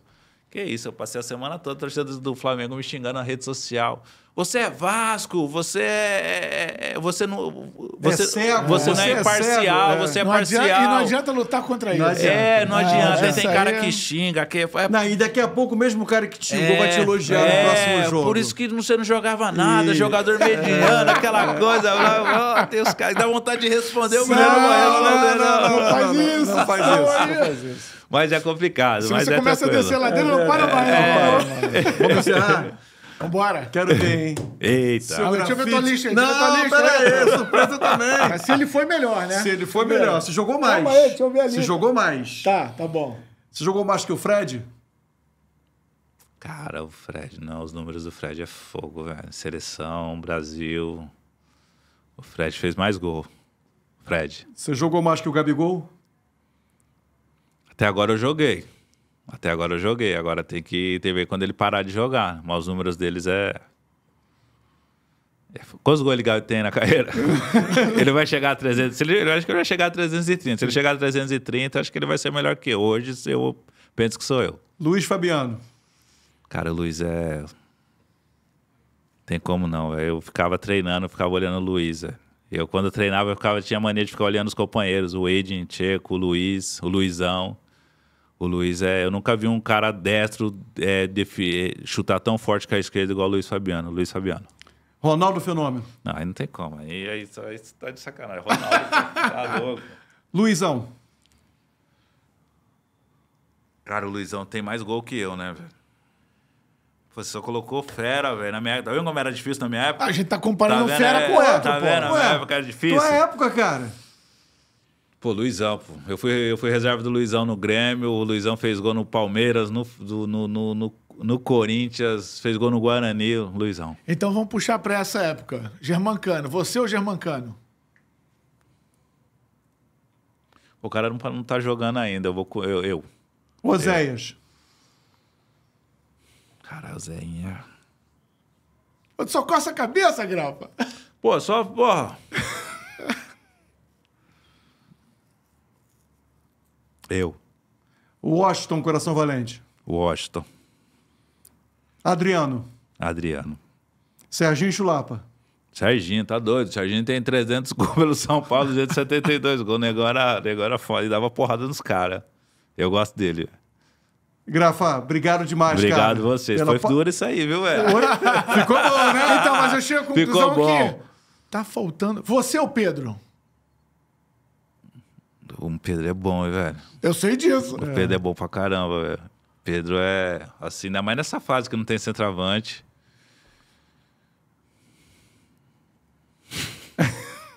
Vou deixar empate aí. Aí, velho. ó. Pode empatar, Mas não tem ele problema. encerrou com uma frase que vale o destaque. Não tem centroavante hoje? Tá faltando centroavante Tem o no Pedro. mercado, Grafa? Centroavante é o Pedro, né? E Só tem ele. tem não o Pedro e Mas é consequência da falta do camisa 10, né? o jeito de jogar, né? Acabou o camisa 10, acabou os 9. Quem dá a bola pro camisa 10? Os caras chegam hoje... Não, quem dá a bola pro 9? Quem dá a bola pro 9? Isso aí é verdade. Hoje os pontas jogam invertido. O cara vai cortar pra dentro, vai dar aqui. Pô. Sim. Então essa é a opinião que encerra o nosso papo. Acabaram as camisas Quando eu 10 cheguei e no Atlético- acabaram as camisas 9. O 9 acabou por causa do 10. Quando eu cheguei no Atlético Paranaense, estava o Pablo na esquerda e o Nicão na direita. Eu falei, rapaz, tem uma coisa errada aí, velho. A bola não vai cruzar pra mim, não. Mas os caras ainda Só tocavam davam as no gol, bolas né, ainda. cara? A seleção, né? É muito assim, né? O Rafinha, quando jogava pelo lado direito, corta pro lado, pra dentro pra bater de canhota. O João Pedro e o Matheus Cunha não chutaram a gol contra a Colômbia. E assim, o Fred não foi, o Gabriel Jesus não foi. Não tem como, é difícil, pô. É só acompanhar aí. Mas valeu, galera. Obrigado Grafa, aí. obrigado Valeu, demais, obrigado cara. vocês. Muito mesmo, tá? cara. Foi Obrigado boa mesmo. resenha, boa de coração maneiro. mesmo. Obrigado mesmo pelo convite. Vou acompanhar mais vocês aí, E velho. parabéns, a resenha. cara. Parabéns Obrigado. aí mais uma vez por você ser essa pessoa bacana pra caramba. Um cara que todo mundo curte, entendeu? Obrigado. Como ser humano Obrigado. e como profissional, cara. Amém, Valeu mesmo. obrigado. Cara com um aí. sorriso desse, né? Gente boa pra caramba. Valeu, gente. Obrigado, velho. Valeu, Chicão. Valeu. Então encerra lá. Fala pra galera curtir a gente, compartilhar. ó. Mas o né? que é? Né? Ah. O que mais? A gente aqui no YouTube E também se nas redes inscrever no vizinhas. YouTube, E mais uma vez, ó. Obrigado demais, obrigado demais. Lá na rede vizinha, mais de 10 milhões. Já passou de 11. Já passou. Mais de 10 significa 11. Não, sim, mas então vamos lá. Ganha mais uma casa, vamos ali, ó. atualizar. Já passou de 11. Mais de 11 milhões de visualizações. E depois de hoje do Grafa, vai a 15 fácil. Valeu, galera. Um abraço. Valeu. Conta e manda.